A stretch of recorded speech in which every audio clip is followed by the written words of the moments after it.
بسم اللہ الرحمن الرحیم۔ السلام علیکم ڈاکٹر صاحب، مجھے اکیلے میں وقت چاہیے۔ میری بیوی میکے گئی ہوئی تھی۔ میں کلینک بند کرنے ہی لگا تھا کہ پیچھے سے لڑکی کی آواز پر میں چونک گیا۔ رات کے 12 بج چکے تھے۔ میں اس لڑکی کی نیت سمجھ چکا تھا۔ فوراً اس لڑکی کو اندر لے کر آیا اور کلینک کے دروازے کو لاک کر دیا۔ الگ کمرے میں آتے ہی اس لڑکی نے اپنے پیٹ سے کپڑا ہٹایا تو میں یہ دیکھ کر بے ہوش ہو گیا کہ وہ تو میری ہی۔ اس کہانی کی شروعات برساتی تاریک رات سے ہوتی ہے۔ تیز برستی بارش اور آدھی رات۔ مجھے نہیں معلوم تھا کہ یہ بارش میری زندگی کی سب سے انوکھی بارش ثابت ہوگی۔ صرف ایک رات اس لڑکی کے ساتھ گزارنے کے بعد میری زندگی مکمل طور پر بدل کر رہ گئی تھی۔ میں ایک ماہر نفسیات تھا۔ میں نے بہت سارے کیس ہینڈل کیے تھے، لیکن آج میں آپ کو ایک انوکھی کہانی سنانے جا رہا ہوں جو ایک لڑکی کی ہے، کیونکہ یہ واقعہ ایک ایسا واقعہ ہے جسے میں کبھی نہیں بھول سکتا۔ اور وہ لڑکی کون تھی، کہاں سے آئی تھی اور کیا چاہتی تھی؟ ان سارے سوالوں کا جواب آپ کو کہانی کے آخر میں ملے گا۔ بطور ایک ماہر نفسیات ہزاروں لوگوں سے بات کر چکا تھا، لیکن اس لڑکی نے جتنا مجھے حیران کیا تھا، آج تک مجھے کسی نے اتنا حیران نہیں کیا تھا۔ اس رات کلینک میں زیادہ رش نہیں تھا، کام جلد ہی ختم ہو گیا تھا۔ میری اسسٹنٹ نے کہا کہ میں جا رہی ہوں، اسے کلینک لاک کرنا ہے، تو میں نے کہا کہ مجھے تھوڑا سا کام ہے، وہ چلی جائے، میں سارا کام سمیٹ کر کلینک لاک کر دوں گا۔ تو وہ چلی گئی۔ باہر جو ہلکی بوندا باندی ہو رہی تھی وہ اب تیز بارش میں بدل چکی تھی۔ باہر سب دکانیں بند کرنے لگے تھے۔ میں ایک پیشنٹ کا کیس سٹڈی کر رہا تھا اور بہت آرام سے سٹڈی کر رہا تھا۔ آج مجھے کوئی جلدی نہیں تھی، کیونکہ میری بیوی میکے گئی ہوئی تھی، ورنہ اس کے فون پر فون آتے تھے اور میرے لیے کلینک میں بیٹھنا مشکل ہو جاتا تھا۔ اس لیے آج میں آرام دہ ہو کر اپنا کام کر رہا تھا۔ اصل میں میری بیوی مجھ سے بہت محبت کرتی تھی، وہ میرے بغیر نہیں رہ سکتی تھی، اس لیے بار بار مجھے فون کرتی تھی، لیکن اس کی والدہ کی طبیعت ٹھیک نہیں تھی، جس کی وجہ سے اسے اپنے میکے جانا پڑا تھا۔ ورنہ وہ مجھ سے اتنی محبت کرتی تھی کہ میکے بھی بہت کم جاتی تھی۔ میں تقریباً 11 بجے کلینک بند کر دیتا تھا، لیکن آج 1 بج گیا تھا۔ میں کام ختم کر کے اٹھا اور کلینک بند کرنے ہی لگا تھا کہ مجھے ایک نسوانی آواز سنائی دی، صاحب مجھے اکیلے میں کچھ وقت چاہیے۔ تیز بارش میں بھیگی سی وہ لڑکی تیزی سے اندر داخل ہوئی۔ میرے دروازہ بند کرنے سے پہلے ہی اس کی اس اچانک آمد پر میں تھوڑا پریشان ہو گیا۔ میں پریشان اس لیے ہو گیا تھا کیونکہ آج کل اس قسم کی وارداتیں ہو رہی تھیں۔ لڑکیاں کوئی نہ کوئی بہانہ کر کے دکان میں یا کہیں بھی گھس جاتی تھی اور واردات کرتی تھی۔ مرد بیچارے تو بلا وجہ بدنام تھے۔ آج کل تو لڑکیاں مردوں سے 10 ہاتھ آگے تھی وارداتوں میں۔ میں نے ایک نظر اس لڑکی کو دیکھا۔ اس نے عبایا میں اپنا وجود چھپا رکھا تھا اور چہرے پر نقاب تھا۔ اگلے ہی پل میں اس کی آمد کا مقصد سمجھ گیا تھا۔ یا تو وہ کوئی مجبور لڑکی تھی جسے گاہک کی تلاش تھی، یا پھر وہ کوئی بلیک میلر تھی۔ خیر جو بھی تھا، اس کی آنکھیں بہت حسین تھی۔ میں چاہ کر بھی اس کی حسین آنکھوں کو اور اس کے نرم لہجے کو نظر انداز نہیں کر سکا۔ اگر میری بیوی گھر پر ہوتی تو یقیناً مجھے گھر جانے کی جلدی ہوتی۔ اس کے فون پر فون آ رہے ہوتے اور میرے لیے اس لڑکی کو ڈیل کرنا مشکل ہو جاتا، لیکن چونکہ آج میں آزاد تھا اور سامنے ایک لڑکی تھی تو میں اسے انکار نہ کر سکا۔ مجھے تجسس تھا کہ آخر وہ لڑکی اتنی رات کو میرے کلینک میں کیوں آئی اور تنہائی میں وقت کیوں مانگ رہی ہے۔ اوپر سے آنکھیں بھی خوبصورت تھیں، اس کا مطلب تھا کہ وہ حسین لڑکی ہوگی۔ میرے دل میں اس کا چہرہ دیکھنے کی خواہش جاگی۔ مجھے ہر انسان کی طرح تجسس ہوا کہ میں دیکھوں کہ اس کا چہرہ کتنا خوبصورت ہے۔ جب آنکھوں کا یہ منظر ہے تو چہرہ کیسا ہوگا؟ ٹھیک ہے کہ میں ایک ماہر نفسیات تھا، لیکن میں ایک انسان بھی تھا، وہ بھی دل پھینک انسان۔ خوبصورت چہرے میری کمزوری تھے، میں خوبصورت لوگوں کو زیادہ وقت دیا کرتا تھا، حالانکہ ماہرین نفسیات کو انصاف کا ترازو برابر رکھنا چاہیے، لیکن ماہرین نفسیات سے زیادہ انسان تھا۔ یہ میری فطرت تھی اور میں اسے بدل نہیں سکتا تھا۔ میری بیوی بھی بے حد خوبصورت اور نیک عورت تھی، لیکن مرد کی فطرت الگ ہوتی ہے۔ محترمہ، کیا میں آپ کے یہاں آنے کا مقصد جان سکتا ہوں؟ میں نے اس لڑکی سے سیدھا سیدھا سوال کیا۔ وہ ابھی تک کھڑی تھی۔ باہر بارش تیز ہو رہی تھی۔ وہ پریشانی سے بار بار دیکھ رہی تھی، پھر میری طرف دیکھ رہی تھی۔ ایک انسان ایک ماہر نفسیات کے پاس کیوں آتا ہے، یہ آپ مجھ سے بہتر جانتے ہوں گے۔ اس لڑکی نے اپنی سریلی آواز میں کہا تو مجھے احساس ہوا کہ جتنی اس کی آنکھیں خوبصورت تھیں، اس سے کہیں زیادہ اس کی آواز خوبصورت تھی۔ میں پوری طرح سے اس لڑکی کی طرف متوجہ تھا۔ ایسا نہیں تھا کہ میری کلینک میں بھی کوئی خوبصورت لڑکی نہیں آتی تھی، لیکن جن حالات میں وہ آئی تھی وہ حالات خوبصورت تھے، یعنی کہ برسات کی ایک حسین رات، خوبصورت آنکھوں والے بھیگی بھیگی سی پریشان لڑکی مجھے معمول سے ہٹ کر زندگی کے حالات اور واقعات پر تھیں، خاص کر تب جب ان میں خوبصورتی کا عنصر ہو اور ساتھ ساتھ موسم بھی خوشگوار اور خوبصورت ہو۔ میں نے اسے اندر آنے کا کہا اور وہ کمرے میں آ کر بیٹھ گئی، وہی کمرہ جہاں پر میں سیشن دیا کرتا تھا۔ وہ صوفے پر بیٹھ گئی، لیکن اس نے نقاب ابھی تک نہیں ہٹایا تھا۔ میں اس کی ذہنیت کو اچھے طریقے سے سمجھ چکا تھا۔ وہ اتنی جلدی تو نقاب نہیں ہٹائے گی، کچھ دیر بات کرنے کے بعد کسی بہانے سے ضرور اپنا چہرہ دکھائے گی۔ ایسی لڑکیاں زیادہ دیر تک اپنے جذبات پر قابو نہیں رکھ سکتی ہیں کہ کسی نہ کسی بہانے سے اپنے حسن کا دیدار سامنے والے بندے کو کرانا ہوتا ہے، کیونکہ وہ اپنے حسن کو کیش کرنا جانتی ہیں۔ ایسا نہیں تھا کہ میری ہر پیشنٹ ایسی تھی، ہر کوئی ایک دوسرے سے مختلف تھا، لیکن اس لڑکی کی اچانک آدھی رات کو برسات میں آمد مجھے بہت کچھ اشارے دے رہی تھی۔ میرا نام ساجدہ ہے۔ اس لڑکی نے اپنا نام بتاتے ہوئے اپنی بات کا آغاز کیا۔ میں ہمتن گوش ہو کر سننے لگا۔ میں ایک بہت مجبور لڑکی ہوں، اپنا گھر چھوڑ کر آئی ہوں۔ میں یوٹیوب پر آپ کی ویڈیو دیکھتی ہوں، بہت موٹیویشنل ہوتی ہیں۔ یہ کہنا غلط نہ ہوگا کہ میں آپ کی بہت بڑی مداح ہوں۔ مداح تو ایک بہت چھوٹا سا لفظ ہوگا میرے جذبات کو بیان کرنے کے لیے جو میں آپ کے لیے محسوس کرتی ہوں۔ اس لڑکی نے اپنی سحر انگیز آواز میں کہا تو میرا دل ایک پل کو دھڑک کر رہ گیا تھا، لیکن میں کوئی جذباتی انسان نہیں تھا، لیکن میرے بھی سینے میں دل دھڑکتا تھا۔ کسی لڑکی کا اس طرح سے میرے جذبات کا اظہار کرنا یقیناً میرے لیے مسرت کا باعث تھا، لیکن میں ایک ماہر نفسیات تھا، لوگوں کو پرکھنا مجھے خوب آتا تھا۔ ان چند منٹوں میں میں اسے اتنا تو پرکھ گیا تھا کہ وہ کسی نیک نیتی سے میرے پاس نہیں آئی تھی، بلکہ بہت بڑا مقصد لے کر آئی تھی۔ میں اس کے کھلنے کا انتظار کر رہا تھا۔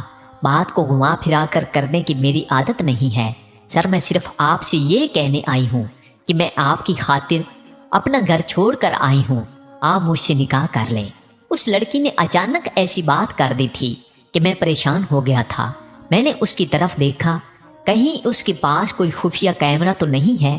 یہ بھی ہو سکتا ہے کہ وہ لڑکی خفیہ کیمرہ لے کر مجھے بدنام کرنے کی کوشش کر رہی ہو کہ میں کافی مشہور ہو جا رہا تھا۔ یہ بھی ہو سکتا تھا کہ وہ مجھے آزمانا چاہ رہی ہو۔ اگر آپ میرے متعلق بہت کچھ جانتی ہو تو یہ بھی آپ کو معلوم ہوگا کہ میں پہلے سے شادی شدہ ہوں، میری بیوی ہے اور ایک بیٹی اور ایک بیٹا بھی ہے، اور میں اس کے ساتھ بہت خوشگوار زندگی گزار رہا ہوں۔ مجھے کیا پڑی ہے کہ ایک آدھی رات کو آنے والی اجنبی لڑکی سے ایک رات میں نکاح کر لوں۔ میں نے دو ٹوک بات کرتے ہوئے کہا، مجھے معلوم تھا آپ کا یہی جواب ہوگا، لیکن اگر ایک لڑکی آپ کی محبت میں مبتلا ہے اور اپنا گھر بار چھوڑ کر آپ کے پاس آئی ہے تو کیا آپ اس کی خواہش پوری نہیں کریں گے؟ میں جوان ہوں اور حسین ہوں، آپ کو اور کیا چاہیے؟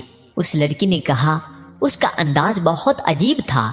میرا وقت بہت قیمتی تھا، مجھے سونا بھی تھا اور صبح پھر سے اپنے کام پر لگ جانا تھا، لیکن میں اس رات کو ضائع نہیں کرنا چاہتا تھا، کیونکہ میرے لیے یہ انوکھی رات تھی۔